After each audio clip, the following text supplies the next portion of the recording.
দুনিয়াতে উলঙ্গ আইসি এই সাদা কাপড়টার জন্য, এই সাদা কাপড়টার জন্য আইসি দুনিয়াতে। পুরুষ মানুষ ঢাকার দরকার নাই, সাদা কাফন দেখলে অন্তরের মধ্যে কি আসে?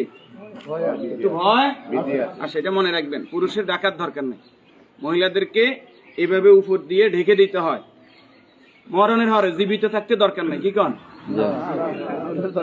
আমার মেয়ে, আমার স্ত্রী, আমার বোন, আমার মা বেপরদায় চলে, আমরা হইলাম দায়ুস।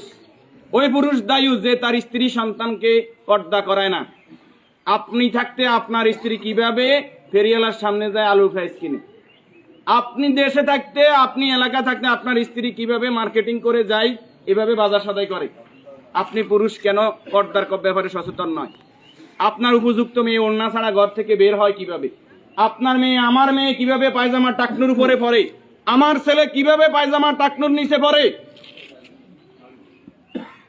আমার টাকা দিয়ে আমার ছেলে সিগারেট খায়, আমার টাকা দিয়ে, আমার টাকার এমবি খরচ করে আমার ছেলে মেয়ে ঘরের মধ্যে গান বাজনা করে।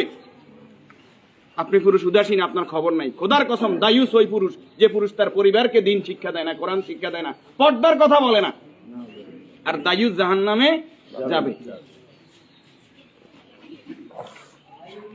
এই দুনিয়াতে আসছে সাদা কাপড়টার জন্য, শুধু এই সাদা কাপড়টা অ্যারেস্ট করার জন্য। কিন্তু এই সাদা কাপড়টাও নিজের টাকায় কিনা হয় না, নিজের টাকায় কিনা হয় না, আত্মীয় স্বজন কেউ না কেউ।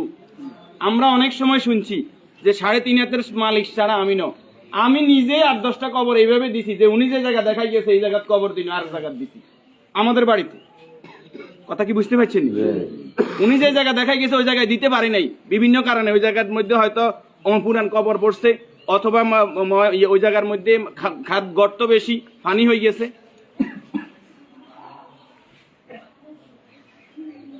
তাহলে আমার শেষ জায়গাটাও আমার নির্দেশনা মতো হয় না, পরিবারে যারা আছে তাদের নির্দেশনা মতো হয়।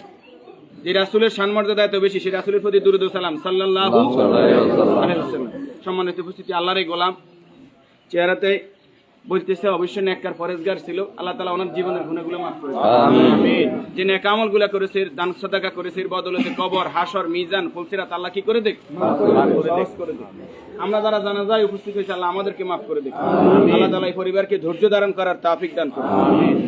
40 জন জানাজাতে কাদেরকে উপস্থিত করাইবেন? আমাদের কত বলবো, বলতে আর বলতে মনে চায় না। সব জানেন কিন্তু আমল নাই। আপনি জানেন যে আত্মীয়তার সম্পর্ক নষ্টকারী জাহান্নামে যাবে, আপনি নিজেই সেই সম্পর্কটা বারবার নষ্ট করেন। আপনি জানেন যে আগে সালাম দিতে হবে, আপনি সালাম দেন না। আপনি জানেন যে নিজের জন্য যেটা ভালো মনে করি অপরের জন্য সেটা ভালো মনে না করলে আমি ইমানদার নয়। আপনি জানেন প্রতিবেশীর হক নষ্ট করলে ইমানদার নয়। কই নাই, সব শুধু জানি, আমল করি না। আমাদের মাঝ থেকে আমলটা দূরে সরে গেছে। এই নেককার গোলাম জানাজাতে নামাজি ফরেজগার লোক, শিরিক মুক্ত লোক, আপনার দৃষ্টিতে যিনি শিরিক মুক্ত, এরকম 40 জন লোক যদি দোয়া করে আল্লাহ তাআলা ওই দোয়া কি করে? কবুল করে। 40 জন হাইবেন, হাইতেন না। উনি নামাজি ফরেজগার, উনি হয়তো আপনি মনে করেন যে মাজারে সেজদা দেন শুধু কবিরা গুনাহ, মাজারে সেজদা দেন বুঝি শিরক। শনিবার মঙ্গলবার কি শিরক না? শনিবার মঙ্গলবার হিসাব করা শিরক না নি? শিরক, এটাও শিরক। এই যে জাদু টোনা করা, এটা কি শিরক না নি? গণকের কাছে যাওয়া, বান্দর গনাইতে যায়, মানুষ গনাইতে যায়, চুরি করছে কে, আনা চাইতে যায়, এগুলো সবগুলো কি বড় শিরক? যেটা জনগণ সকল ক্ষমতার উৎস, ঠিক না নি? জনগণ সকল ক্ষমতার উৎস, সকল ক্ষমতার মালিক কে? তো যেই দল, যেই সংগঠন, যেই রাজনীতি আমাকে বলে জনগণ সকল ক্ষমতার উৎস, এই রাজনীতি করা কি শিরক না? এই জিনিসটা কেন বুঝিনি আমরা?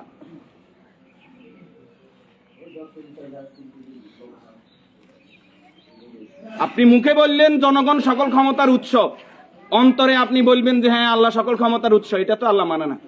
মুখে যেটা বলতে হবে অন্তরে এক থাকতে হবে।